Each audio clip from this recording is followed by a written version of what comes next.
Absolutely. Thank you very much.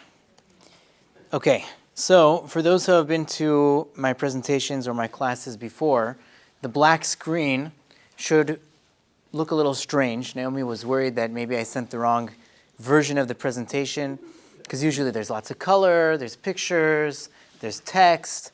We're interested in something a little different today, because the subject we're going to talk about, I believe, is so profound.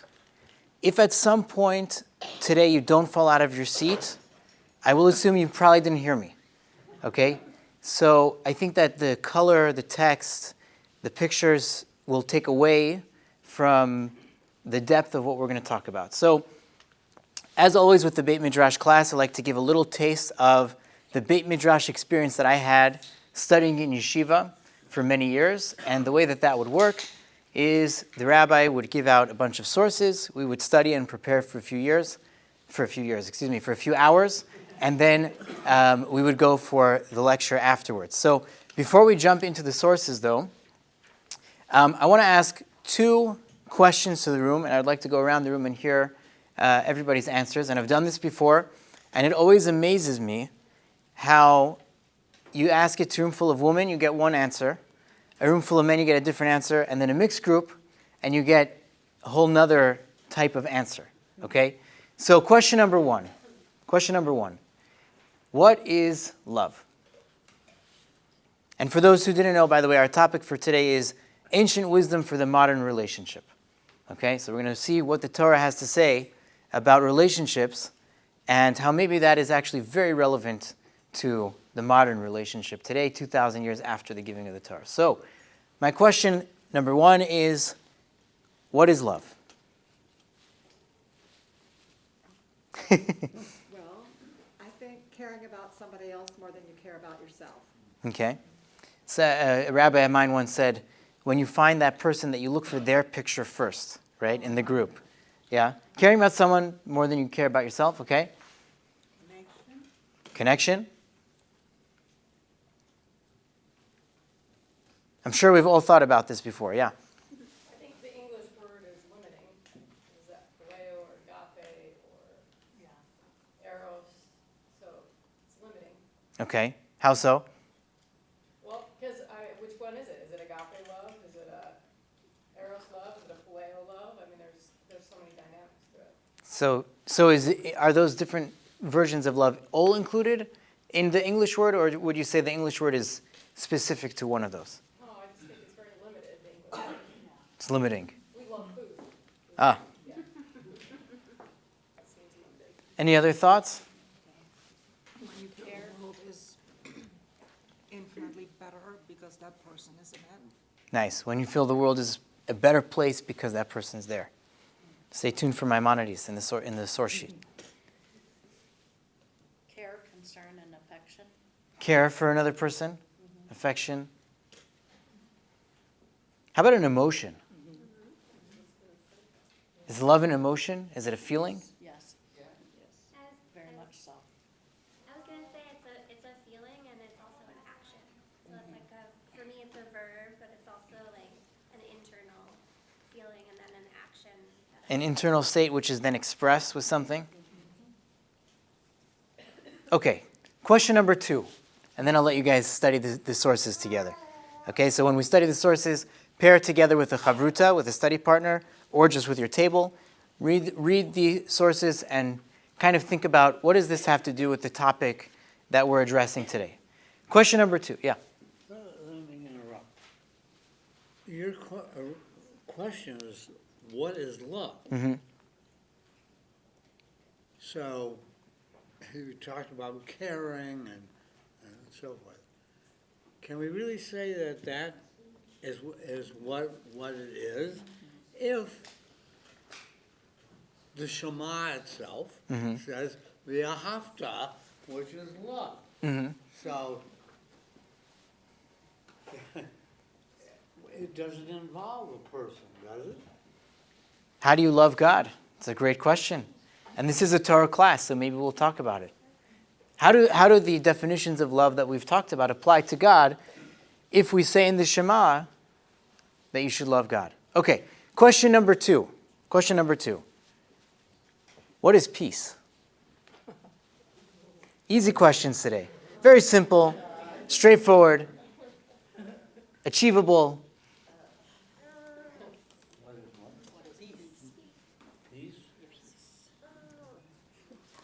What's peace? Sense of balance in the universe. Balance, nice. Calm. Calm, feeling calm. Serenity. Serenity, No rockets. no rockets. Lack of conflict. Being at ease. Contentment. Anyone else want to chime in? Okay. Faith in something bigger than yourself. Faith in something bigger than yourself. Okay, so these are the questions that are going to frame our discussion today. And we're hopefully going to dive deeply into what does the Torah teach us about relationships? What does the Torah teach us? What is love? What is peace? And we'll solve all the world's problems in an hour. Okay, get to work. What is love? We live in a society, in a culture, which has idealized love. You read our literature, listen to our music. Everything is about the ideal love. So, I can say, I love baseball. I love steak. I love my wife. Have I misused the word? Not once. No. So, in our culture, which has idealized love, I can say I love baseball, I love steak, I love my wife, all in the same breath, and there's no problem with it. No problem at all. Because in our world, in our culture, love means what gives me pleasure. So baseball gives me pleasure. Steak gives me pleasure. My relationship with my wife gives me pleasure. So it's all an appropriate usage of the word love.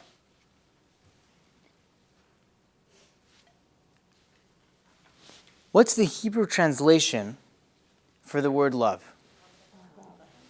Ahava, right? As the question was asked, we say in Shema, V'ahavta es Hashem Elokacha, you should love God. Ahava is the word that we translate love from English into Hebrew. So what does Judaism have to say about love? What does the Torah teach us about love? So the word itself, ahava, comes from the root of hav, which actually means to give. Ahava, with the aleph, the prefix of the aleph, means I will. So ahava means I will give. So the word that we translate from English, which is love, which means that which gives me pleasure, when you use the Hebrew word ahava, it actually means I will give. It's a totally different word. So Western love, and again, this is not to say that in Western culture we don't make sacrifice, that we don't value sacrifice, that we don't value charity and giving. Absolutely we do. But in Western culture, the word love is me, me, me, me, me. I love baseball, I love steak, I love my wife because they make me feel good. But in Judaism, the word ahava means I will give. In fact, if you look in the Oxford Dictionary, although they've changed it, and they keep changing it every couple of years, so the first time that I worked on this lecture, I had it was a little bit more clear. If I can get my laptop to open up here, I wanted to quote it for you. If you look in the Oxford Dictionary, what is the definition? Let's take a step back. So there are institutions for this concept. This idealized concept called love in Western culture, there are institutions for it. It's called marriage. There's an institution for this idealized concept called love in Judaism. It's called marriage. So what's the translation of marriage? What's the definition of marriage? So if you look in the Oxford Dictionary, it will tell you the legally or formally recognized union of two people as partners in a personal relationship or a business transaction. You can have a marriage, right? You have a merger of companies. That is what a marriage is, because what a marriage is, I will take out the trash and you will sweep the floors. I will go to work today and you will clean the house or do the chores or whatever it is, right? And so it's 50-50. It's a partnership. Well, there's a problem with that, because nobody will always carry their weight in any relationship. Unfortunately, look at the divorce rates in our society today, and it will show you that nobody will always carry their 50% in a relationship. There are periods of depression. There are periods of physical illness. So when you have a 50-50 partnership, when your partner is not putting in their weight and it's not 50-50, well, goodbye. This is not working for me. I don't love you anymore because what does love mean? It means it makes me feel good. Marriage is supposed to be two people who are in it 100%. You have two people that come in, I am here 100% for you. You are 100% for me, and it's not contingent or dependent on you putting in your quote-unquote 50%. What is the Hebrew word for marriage? Does anybody know the Hebrew word for marriage? Kiddushin is one word. Kiddushin is really the word for engagement. What's the word for the full marriage? Anyone know? Everyone heard the word nisuin? Nisuin. In Hebrew, the word for marriage is nisuin.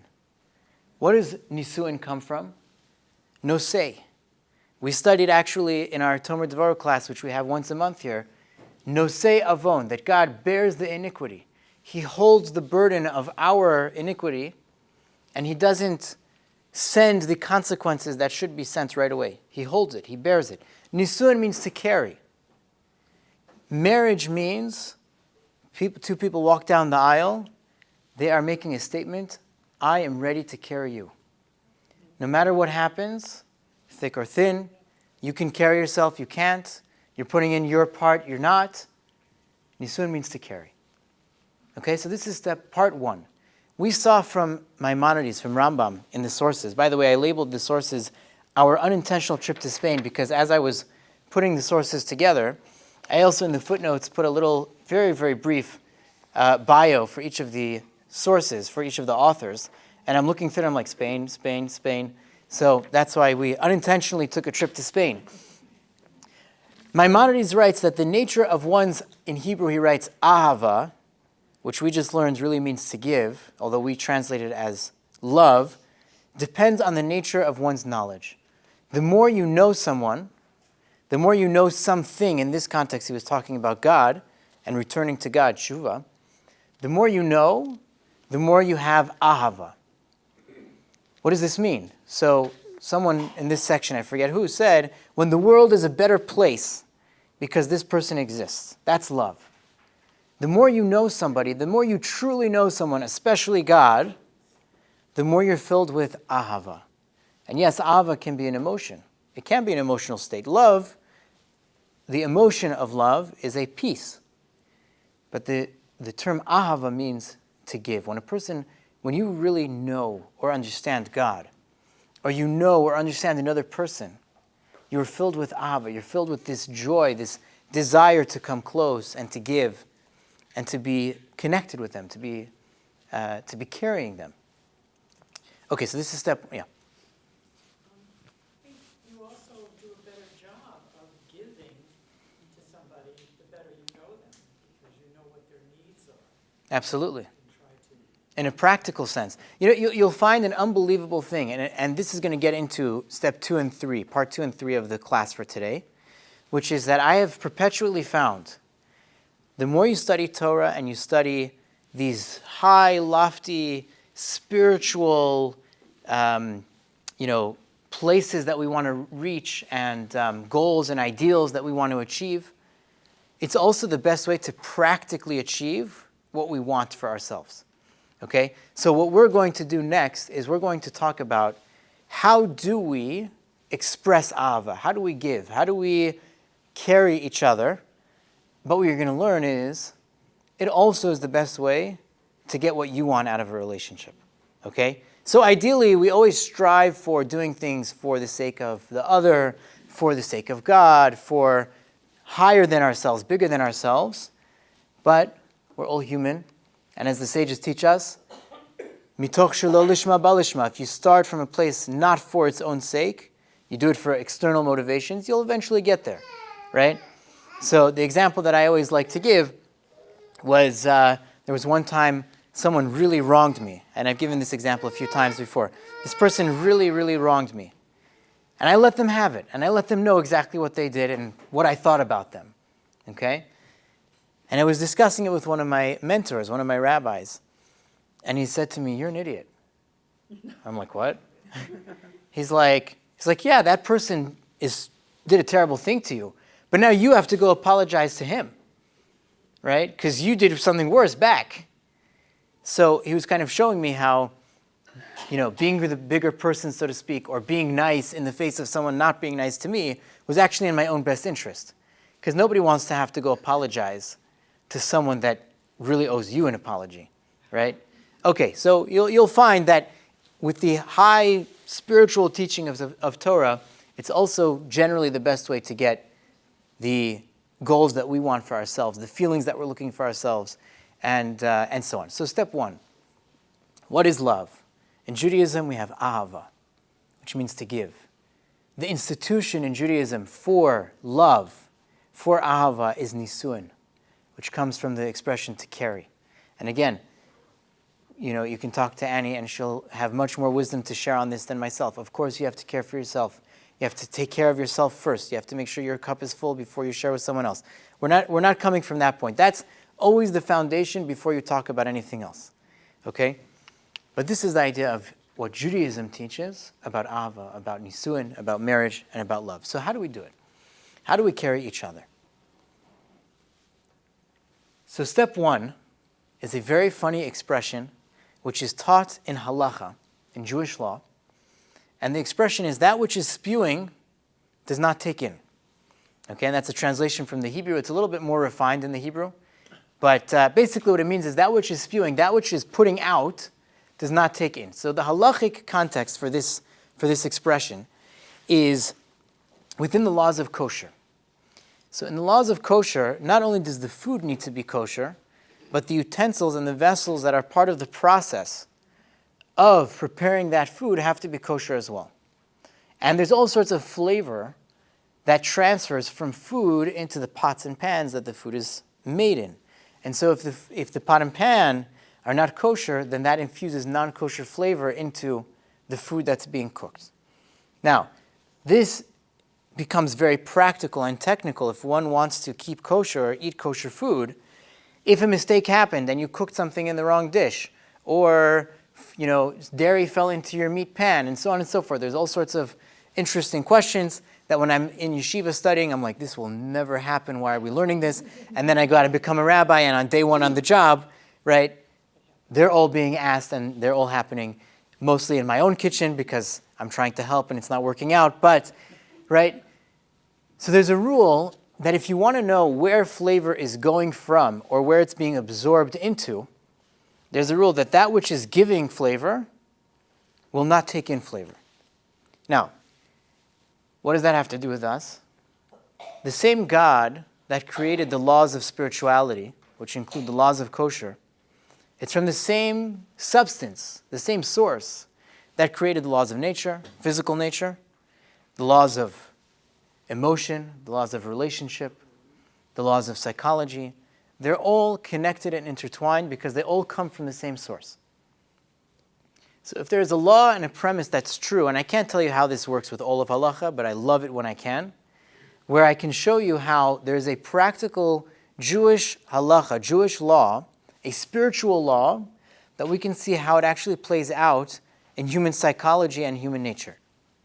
Okay?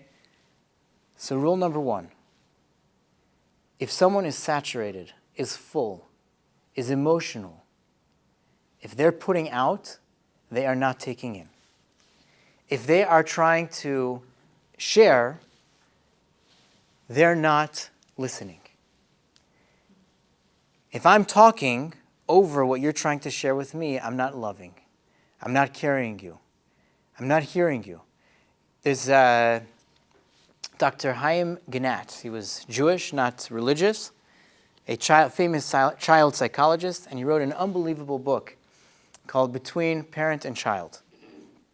And in this book, he talks about this concept, the concept of validation, of helping another person feel seen and feel heard.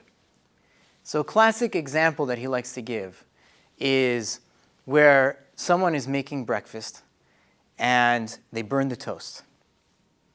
So the spouse walks into the room, partner walks into the room. Oh my gosh, I burned the toast. I worked so hard on breakfast. How would you react? Put yourself in that position, right? We've all been in that situation. Worked hard on something, it didn't work out. How do you feel when the response is, oh, come on, you can't even make a piece of toast? Say that louder. With a little more emphasis, right? Or if the reaction is, well, did you think about if you would set yourself a timer, then you would remember? I don't think so. I'm just trying to help. I'm just giving you a solution.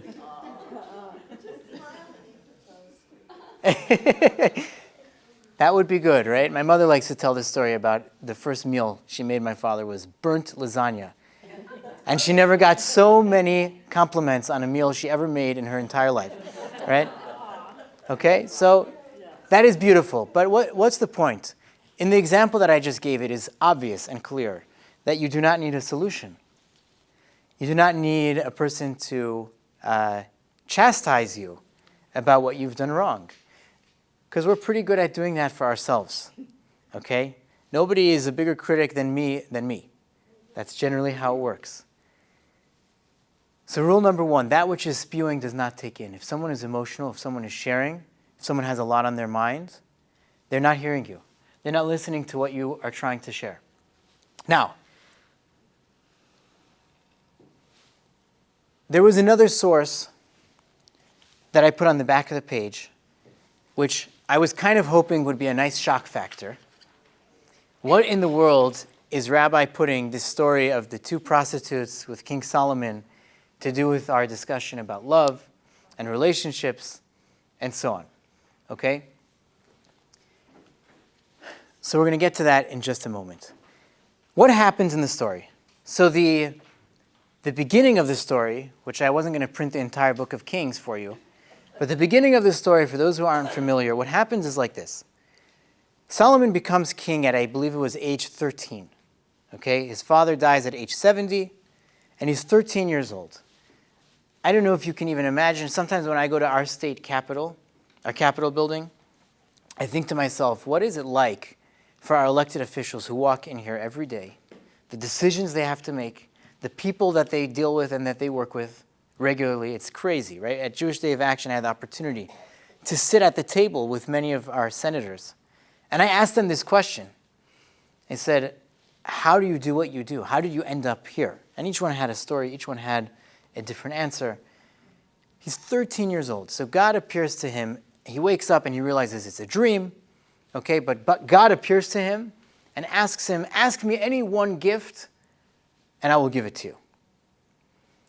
I think when I was 13, I don't even know, what would I have asked for? I wasn't driving yet, so probably not the Ferrari. That would have been 16. I don't know, what would I have asked for? Anything, God, anything you want at age 13. And Solomon says, wisdom. Give me the gift of wisdom so that I can lead our people. And God says to him, because you asked for that, I'm going to give you everything else as well. And he gave him wealth, he gave him power, he gave him fame, which ultimately ended up being his demise, and his downfall came from all of those things. But he asked for wisdom. So then the book of Kings goes into the first story, which revealed to the Jewish people that Solomon was going to be the wisest man that ever lived. And what's the story? So you have these two women who come to him, and each of them had had a child. And one of them claims that in the night, the other woman rolled over onto her child, and the child died. And so while she was still sleeping, this woman took her child, swapped the babies, and when I woke up, I was horrified to see my child had died, and then I realized it wasn't even my child. And she stole my baby. And the other woman says, no, this was my baby all along. So Solomon says, great, no problem. Someone grab me a big sword, and we'll cut the child in half, and you'll each get half. Well, how do you think that's going to play out? Both women are going to scream their head off, no, don't do that. It's really weird because what happens actually is the woman who was lying says, okay, no problem. In fact, she insists, yes, that's the best solution. She shouldn't get the baby. Split the baby in half. And the woman who's actually the mother says, no, let her have the child. Better the child should live. I mean, this story is mind-boggling. Mind-boggling. How did this trick even work? If I was sitting there in court, I'd be like, Solomon, you are insane. You're out. Like, what are you doing? What if they hadn't called your bluff? And it worked. What was the wisdom here? What was so amazing about what Solomon did? So I skipped over, yeah. How did Solomon know that one of the women would? Exactly. Exactly. If they had both said, okay, go for it. Right. That's the problem. That's my question. I'm good. You're with me on the question. The question is more important than the answer. Get ready for Pesach. Sorry, I said the P word. Okay. This story is repeated all the time, Mm-hmm. you know? The wisdom of Solomon. But from a certain angle, it's an awful story. Exactly. It's a horrible story. Exactly. Why? Because the question is, which woman is telling the truth? Mm-hmm. But now consider the baby. That's a human being. Right. You're going to slice the human being? What? Exactly.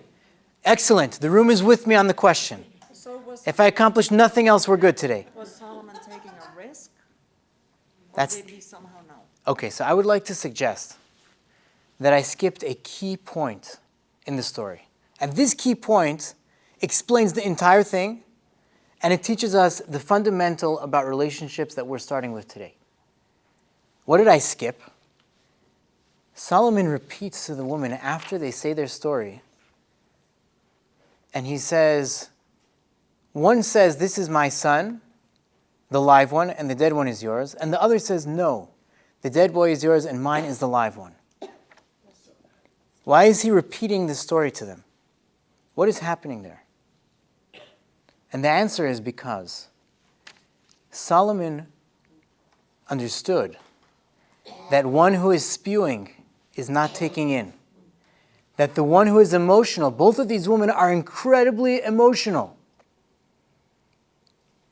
They're not listening. They're not listening to each other. They're not listening to him. But by repeating to them, what I'm hearing you say is, you say this is your son, you say that's your son. And I believe that there was a lot more going on in this story than just the exact lines of text that we have. He validated them so well. He showed them that he understood exactly where they were coming from, and he did.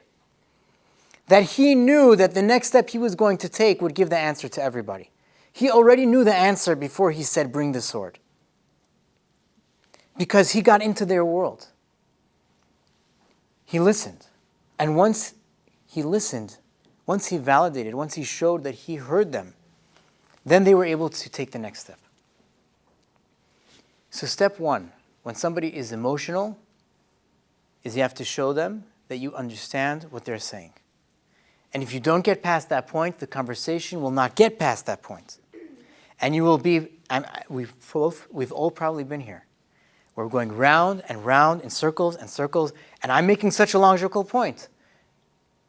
And they don't hear me. Yeah, you know why? Because you didn't hear them. I made a fatal mistake a few months ago in a conversation with somebody. I ended up ending the conversation. We revisited it later. A community member. Because I made a fatal flaw. I brought logic to an emotional conversation. I was calm. I was relaxed about the issue. This person wasn't. And so I logically showed them how they should think about it. You know where that ends. Step 1 is validate what I'm hearing you say, and then reflect. And it might feel awkward. It feels weird the first couple of times you try this. It's like, why are you repeating what I'm saying? What are you doing? Eventually, it becomes very natural, and you will see people just melt. The tension fades away. And they're like, yes, that's exactly what it is. Now, if you didn't do it right, they're going to get upset. And then you're going to have to listen again. And you have to try again. And show that you understood what they're talking about. And I'm telling you, you do this right, and the edge of the conversation is gone. You carried them. You held them. You gave. You showed them love. Step 1. Now, there's a problem with this. Because when I started practicing this and playing around with it, I started getting a certain reaction. There was someone who came to me very upset about a few things, and I heard exactly what she was talking about. And I showed her that I heard exactly what she was talking about. And then the response I got was, okay, you hear me, but you think I'm crazy. Because what I did was over and over, what I'm hearing you say, what I'm hearing you say, what I'm hearing you say is, but I didn't show that I'm on the same team. I didn't show that I agree on anything. I didn't show that I'm with her. I didn't show that we have common ground. So that felt good, but then she was just left hanging, right? Where are we going from this? You heard me, now what? So step 2 is find peace. What is peace? What is shalom? Shalom in Hebrew comes from the word of shlemos, which means completion. It means harmony. It means finding, if you want to talk more spiritually, the godliness in where the other person is coming from, right? Shalom does not just mean the absence of fighting. Very often, especially in a room full of men, that's the answer that you get. What is peace? Lack of conflict. That is not shalom. That is not the Hebrew word for peace. It's true. We talk about peace certainly on a global scale, that we just don't want any more conflict. No more fighting. But shalom is, as we saw in the sources here, we saw from the Abarbanel, we saw from the Akidas Yitzchak, it's much deeper than that. It's when I'm able to see how everything is one. Everything is connected in some way to God. So step 2 is find what you agree with and what the other person is talking to you about. Okay? And I'm telling you, these 2 steps will set you up in relationships, in leadership positions, any situation in life. It is unbelievable where you can go when you have now carried the other person a little bit, held their world, understood where they're coming from, showed them that you have commonality, that there is peace, there is harmony. Find something you agree on, even when it's hard to do. Okay, now I'm going to say something that is going to get a lot of people upset. I'm used to it, I'm sorry. Is this the falling out of the chair part? It could be. So far I've failed miserably on that part. Everyone's still in their chair. Okay.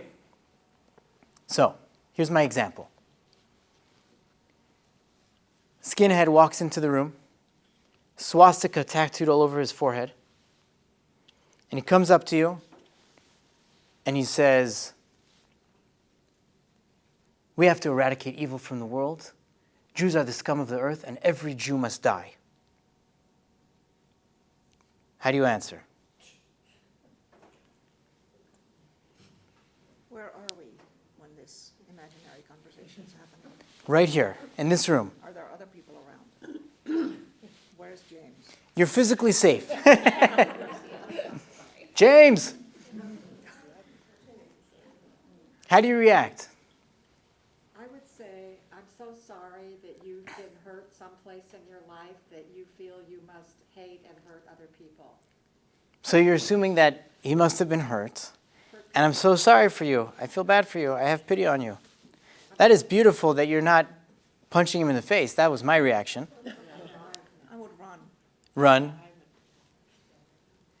What are, what's that? Let's say, let's go. Let's do this. I'm sorry, there's a reason why you don't see people harassing Sephardi shul. There's a reason why. Let's go. Let's go. Let's go. I took 2 years of karate when I was 6. I got this. Like, This is true. This is true. This is not a practical conversation, and I hate what-if questions unless I'm asking them. So what we just learned is 2 steps. Okay, and again, this is not, I'm not advising this. Do not try this at home. I need a big warning sign. Please don't sue me if you try this, right? It's not practical advice, but it's an extreme example to bring up how we can live in our regular lives, okay? Don't do this in the extreme examples. But even in the extreme example, we learn 2 principles. One who is spewing is not taking in. This is not a logical statement. This is an emotional statement. So validate. What I'm hearing you say is, Jews are the scum of the earth. We need to eradicate evil. And therefore all Jews must die. That's what I'm hearing you say. And I agree with you. You make a fair point. We need to do our best to get rid of evil. Evil is a terrible thing, and we need to do our best to cleanse the world of evil. Even in that most extreme example, there is something there that is truth. There is something there that you can agree on. Now, if someone is highly unsophisticated, they're going to think that you just agreed with the entire statement. But you did not. You were very specific, very careful. I heard you. I heard the whole picture of what you said. And I'm going to show you where I'm on your team. Because if we're on the same team, if we have shalom, if we have harmony of some level, then maybe we can move, we can shift, we can come a little closer to each other. There can be actual shalom, there can be actual peace. So to summarize, and I think we're ending a little early, which was my goal, but I hope I gave everybody something to think about. Love is giving. Giving is listening. Listening is peace. And here's the kicker. All of Torah is relationships. It says in the Talmud that if you want to achieve midos chasidus, what is chasidus? So today we have Hasidim, Hasidic Jews, right? Where did that come from? That concept is, Chasidus is, I don't want to just do what God asked. I want to go above and beyond. I want to do more. I want to be super righteous, super pious. If you want to be a Chassid, study 3 tractates. Number 1, Nezikin, damages. Number 2, Brachos, blessings. And number 3, Avos, which is ethics. So why these 3? So the commentaries explain because these 3 include the totality of all of Judaism. Nezikin, damages, is my relationship between man and man. Brachos, blessings, is a relationship between man and God. And ethics is a relationship between man and self. The entire Torah is relationships. Man and God, man and man, man and self. You want to be a chassid in those 3? You want to be righteous in those 3? Study those 3. With Hashem, with others, with yourself, start with 1. The first time I read Dr. Ginat's book, Between Parent and Child, I was 19 years old. I picked it up because I was in somebody's house. They had it lying around. I'm 19 years old. This is very not relevant to me. Okay, parenting is, far, far off in the future. And I got hooked on the book because as I'm reading, I started to realize this is not just how I should treat children. This is how I should treat myself. If children, when they come crying and screaming to you, what they're looking is to feel seen and to feel heard, then within myself, when I'm upset, when I'm stressed, when I'm anxious, don't rationalize. Don't give a solution. Well, just set a timer and you won't burn the toast again. Listen to yourself a little bit.